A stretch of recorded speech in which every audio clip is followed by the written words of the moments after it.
Продолжить тему, связанную с воцерковлением русских народов, я прошу также потомственного татарского князя, на сегодня много княжеских родов татарских с нами, иеромонах Иннокентия Кильдеева. Он раскроет нам проблематику имени Божьего в разных языках и культурах. Отец Иннокентий, прошу вас.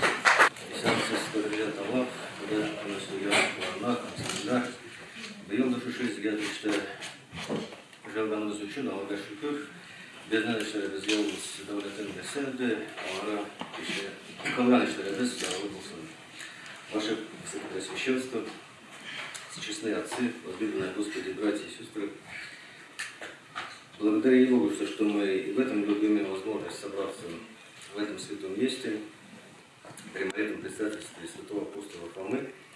Да не спошлет Господь свою благодать на наше начинание, и да будет Ему угодно деяние наше.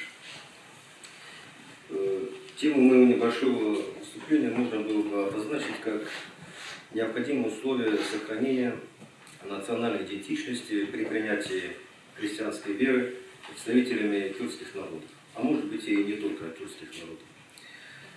И здесь, конечно, основным фактором, как мне представляется, является язык молитвы. Молитва, как известно, это основа духовной жизни. Если нет молитвы, не может быть и речи ни о какой религиозной жизни, ни о религии вообще. Поэтому, на мой взгляд, важно научить новообращенного христианина, желающего сохранить свою национальную идентичность, молитве на родном языке. Есть, на мой взгляд, можно подчеркнуть значение христианской религии, православия, как религии откровения в деле сохранения национальной идентичности и национальной культуры малых народов России. Молитва на родном языке, будучи неким фундаментом, на котором строится вся последующая жизнь человека, в этом случае будет способствовать возрождению, сохранению и родного языка, и национальной культуры в условиях нарастающих процессов урбанизации и ассимиляции. Необходимый минимум, который можно было бы предложить на начальном этапе, как мне кажется, это молитва «Отче наш», как образец всех молитв, песнь «Богородица, Дева, радуйся» и молитва, непосредственно обращенная к Господу Иисусу Христу, так называемая Иисусова молитва, которую святые отцы православной церкви рекомендуют творить непрестанно всякому христианину. В песнопении Богородицы, я думаю, необходимо использовать не европейский вариант имени Божьей Матери, то есть Марии, а его тюркский аналог, заимствованный из семитской традиции, то есть Марьям.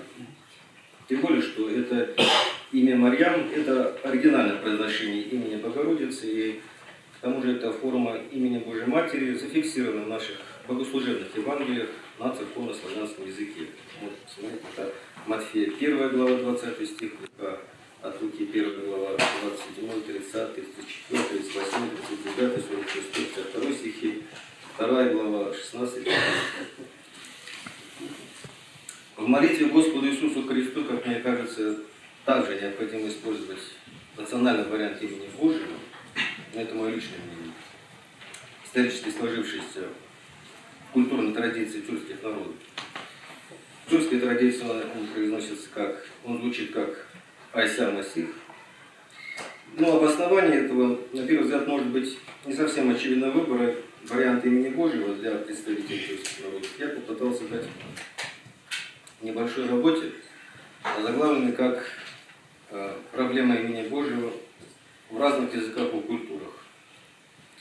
С ней вы можете познакомиться на сайте «Православные татары». Я думаю, можно было бы отдельно выделить эти три основные молитвы на татарском языке для желающих молиться на родном языке и разместить их на том же сайте в дополнение к молитвослову, содержащему утренние и вечерние молитвы. В дальнейшем можно было бы перейти к освоению других молитв, содержащихся в молитвослове, а также к чтению псалтирии, Евангелия на родном языке. Все это, естественно, будет способствовать возрождению и сохранению родного языка и национальной культуры.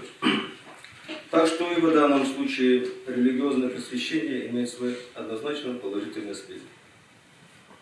При изучении догматических основ православной веры, законов духовной жизни Необходимо, конечно, использовать обширный корпус религиозной русскоязычной литературы по данной тематике.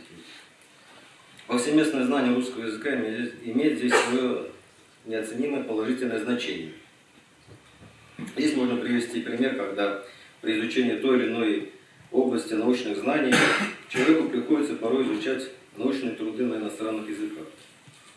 Религиозная духовная жизнь, по выражению святых отцов, духовных писателей, есть наука из наук.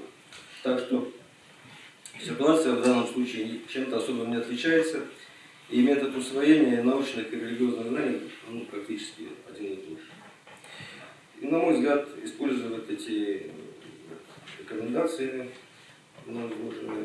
священнослужители, осуществляющие свое служение в местах компактного проживания тюркоязычного населения, такие как Поволжье, Урал, Сибирь и другие, а также в мегаполисах, могли бы помочь желающим обрести истину и одновременно сохранить свою национальную идентичность, наследовать спасение во Христе Иисусе Господе нашему. Благодарю за